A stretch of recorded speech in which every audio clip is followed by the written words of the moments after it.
Hi friends, என்னதான் கடையிலையும் பேக்கரிலையும் போய் கேக் வாங்கி சாப்பிட்டாலும் வீட்லேயே ரெடி பண்ணிடலாங்க. இந்த மாதிரி ஒரு ப்ளம் கேக் நிறைய நட்ஸு போட்ட சாஃப்டான ஒரு கேக்கு தான் பண்ண போகிறோம்.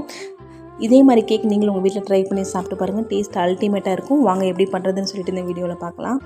அதுக்கு நல்ல ஒரு பவுல் எடுத்து வச்சுக்கோங்க. இதில் வந்து நாங்கள் என்ன பண்ண போகிறோம் அப்படின்னா, ஒரு கப் போல் ஆரஞ்சு ஜூஸ் சேர்த்துக்கோங்க. ஆரஞ்சு நல்லா பழுத்த ஆரஞ்சாக எடுத்து ஜூஸாக எடுத்து இந்த மாதிரி சேர்த்துக்கோங்க. இது கூடவே உங்கள்கிட்ட என்ன நட்ஸ் இருக்கோ நீங்கள் சேர்த்துக்கலாம். நான் இன்றைக்கி முந்திரி, பாதாம், கோல்டன் உலர் திராட்சை, கருப்பு உலர் திராட்சை கொஞ்சமாக செர்ரி, டூட்டி ஃப்ரூட்டி ரெட் கலரும் க்ரீன் கலரும் கொஞ்சம் சேர்த்துக்கிறேன். இது எல்லாம் சேர்த்து நல்லா மிக்ஸ் பண்ணி ஒரு மூடி போட்டு மூடிடலாம். 1 மணி நேரம் அப்படியே உரட்டும்.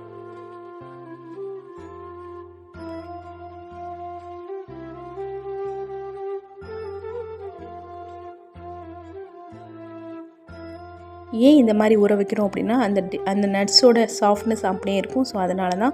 இப்போ ஒரு பேன் வச்சுக்கோங்க. நல்லா ஒரு 1/4 கப் போல் சர்க்கரை இதில் சேர்த்துக்கோங்க. சர்க்கரை நல்லா மெல்ட் ஆகி கேரமலைஸ் ஆகணும். நல்லா தேன் கலரில் வர வரைக்கும் இதை நல்லா கொதிக்க வச்சுக்கலாம்.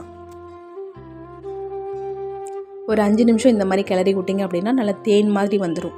இந்த மாதிரி கேரமலைஸ் ஆனதுக்கப்புறம் இதில் வந்து நான் ஹாட் வாட்டர் ஒரு 1/2 கப் அளவுக்கு சேர்த்துக்கோங்க. நீங்கள் வந்து நார்மல் வாட்டர் சேர்க்கலாம், ஆனால் கொஞ்சம் தெரிக்கும். நீங்கள் ஹாட் வாட்டர் சேர்த்திங்க அப்படின்னா சர்க்கரை சீக்கிரம் மெல்ட் ஆயிரும். கொஞ்சம் கெட்டி ஆகிற மாதிரி தான் இருக்கும். நீங்கள் மிக்ஸ் பண்ண சர்க்கரை நல்லா கரைஞ்சிரும். இந்த மாதிரி சிரப் ரெடி பண்ணதுக்கப்புறம் இதை வந்து ஆற வச்சிடலாம். இப்போ கேக் பேனுக்கு வந்து ஒரு பேன் வச்சுக்கோங்க. இதில் வந்து ஒரு ஸ்டாண்டு வச்சுட்டு இதை ஒரு மூடி போட்டு மூடி ஹை ஃப்ளேமில் ஒரு 10 நிமிஷம் இந்த கேக் பண்ணுற பேனை நல்லா ஹீட் பண்ணிக்கலாம். ஏன்னா இதில் தான் நம்ம கேக் ட்ரேவை வச்சு குக் பண்ண போகிறோம். இது வந்து ஒரு 10 நிமிஷம் அப்படியே ஹீட் ஆகட்டும்.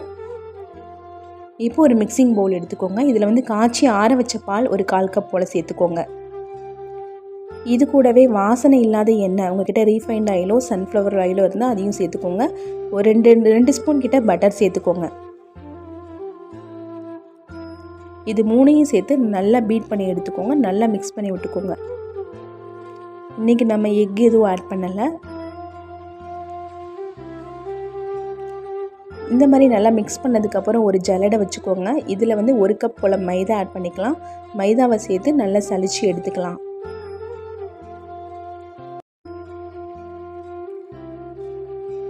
இந்த மாதிரி ஒரு கரண்டி வச்சு நல்லா மிக்ஸ் பண்ணி விட்டு நல்லா சலிச்சு எடுத்துக்கலாம். மைதா மாவு நல்லா சலிச்சதுக்கப்புறம் இது கூடவே நம்ம வந்து சர்க்கரை பவுடரை சேர்த்துக்கலாம். சர்க்கரை பவுடர் செய்கிறதுக்கு நீங்கள் வந்து ஒரு மிக்சர் ஜாரில் 3/4 கப் போல் சர்க்கரை எடுத்துக்கோங்க. இது கூடவே 4 ஏலக்காய், 4 கிராம்பு, 2 பட்டை. இதோட ஃப்ளேவர் எல்லாம் அந்த கேக்குக்கு அவ்வளோ ரிச்னஸ் தருங்க. ஸோ இதெல்லாம் சேர்த்து நல்லா ஒரு பவுடராக எடுத்துகிட்டு வந்து அதையும் இந்த ஜல்லடையில் போட்டு நல்லா சலிச்சு எடுத்துக்கலாம்.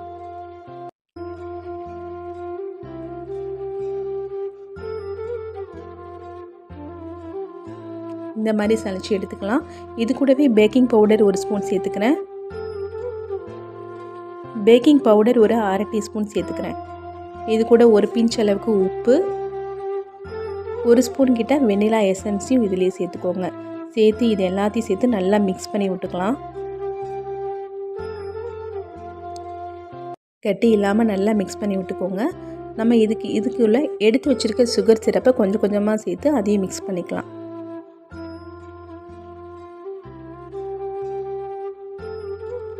இந்த மாதிரி எல்லாத்தையும் சேர்த்து நல்லா மிக்ஸ் பண்ணிக்கோங்க. கட்டிகள் எதுவும் இருக்கக்கூடாது.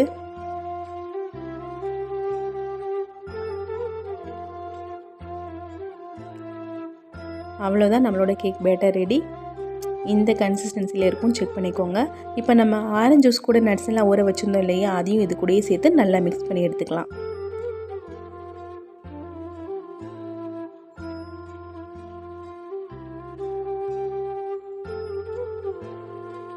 இந்த மாதிரி நல்லா மிக்ஸ் பண்ணி எடுத்ததுக்கப்புறம் நீங்கள் எந்த ட்ரேயில் கேக் பண்ண போகிறீங்களோ அதை ரெடி பண்ணி வச்சுக்கோங்க. நான் இந்த மாதிரி பட்டர் ஷீட் போட்டிருக்கேன். உங்ககிட்ட பட்டர் ஷீட் இல்லை அப்படின்னா நீங்கள் அந்த பேனில் லைட்டாக பட்டர் அப்ளை பண்ணிவிட்டு லைட்டாக மைதா மாவை ஸ்ப்ரெட் பண்ணி விட்டு இந்த மாதிரி மாவை ஊற்றிக்கோங்க.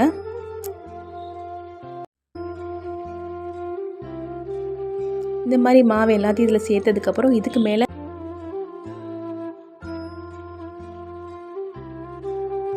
மேலே நம்மக்கிட்ட இருக்க நட்ஸில் கொஞ்சமாக எடுத்து இதில் மேலே நல்லா டெக்கரேட் பண்ணிக்கலாம்.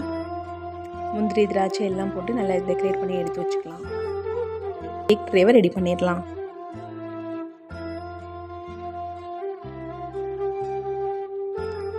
இப்போ பேன் நல்லா சூடாயிடுச்சு. இதில் நம்ம எடுத்து வச்சுருக்க கேக் ட்ரேவை வச்சு ஒரு 50 மினிட்ஸ் மீடியம் ஃப்ளேமில் வச்சு குக் பண்ணி எடுத்துக்கிட்டோம் அப்படின்னா நம்மளோட டேஸ்டியான கேக் ரெடி. இதை மூடி போட்டு மூடி வச்சிடலாம்.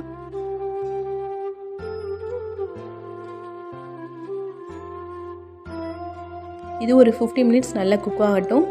இப்போ பாருங்கள், கேக் வந்து வச்சு 45 மினிட்ஸ் ஆயிடுச்சு. லைட்டாக ஓப்பன் பண்ணி பார்க்கலாம். இதுக்கு மேலே இன்னும் கூட கொஞ்சம் நட்ஸ் நீங்கள் சேர்த்துக்கலாம்.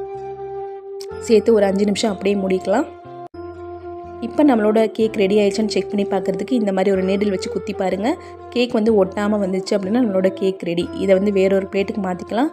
நல்லா சூடு ஆறுனதுக்கப்புறம் மாற்றிக்கோங்க.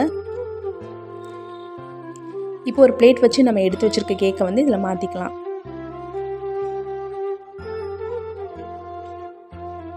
இப்போ பட்டர் ஷீட்டை மெதுவாக ரிமூவ் பண்ணிக்கோங்க.